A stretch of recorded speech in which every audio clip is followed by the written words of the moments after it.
Law of gravitation के accordingly अब हम पढ़ रहे हैं कि न्यूटन लॉ में और लॉ ऑफ ग्रेविटेशन किस तरह से हमारे पास रिजेम्बलेंस में आ रहे हैं। न्यूटन्स का थर्ड लॉ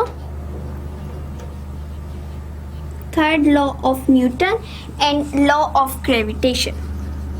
जिस तरह भी हमने डिस्कस किया कि लॉ ऑफ ग्रेविटेशन क्या है, कि हमारे पास जो law of gravitation and Newton's third law, so F equals to gm1 m2 over d square. ठीक है, ये हमारे पास था लॉ ऑफ ग्रेविटेशन।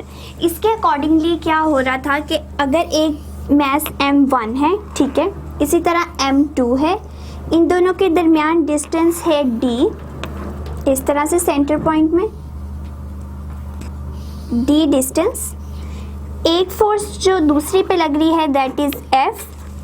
अब जो दूसरी बॉडी लगा रही है force that is also F, लेकिन क्योंकि अगर एक बॉडी की फोर्स इस पे लग रही है दैट इज F, जब दूसरी बॉडी फोर्स लगाएगी तो it will be in opposite direction to the first one. ठीक है, सो इसलिए यहाँ पे हमारे पास आ जाएगा -F। -F means minus represent the opposite direction.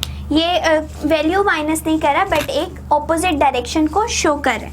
अब मास m1 जो फोर्स लगा रहा था m2 पे that was F1 and m2 ने जो m1 पे लगाई दैट वाज F2। अब according to the Newton third law, हर एक अगर कोई एक्शन हो रहा है उसका रिएक्शन ज़रूर होता है but it is in opposite direction. So अगर हम लॉ ऑफ ग्रेविटेशन को देखें तो उसमें भी यही हो रहा है कि एक बॉडी दूसरी पे फोर्स लगा रही है दैट इज़ द एक्शन, इसको कहेंगे एक्शन हो रहा है। इसी तरह से जो m2 बॉडी m1 पे लगा रही है but it is in opposite direction, so it is a reactional force.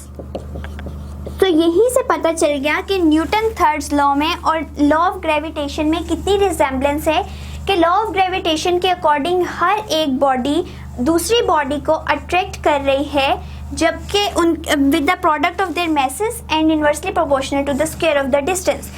According to the Newton third law, हर एक्शन का एक रिएक्शन ज़रूर होता है और वो एक ऑपोजिट डायरेक्शन में होता है। सो ये हमारे पास रिजेम्बलेंस थी with in the law of gravitation and Newton third law.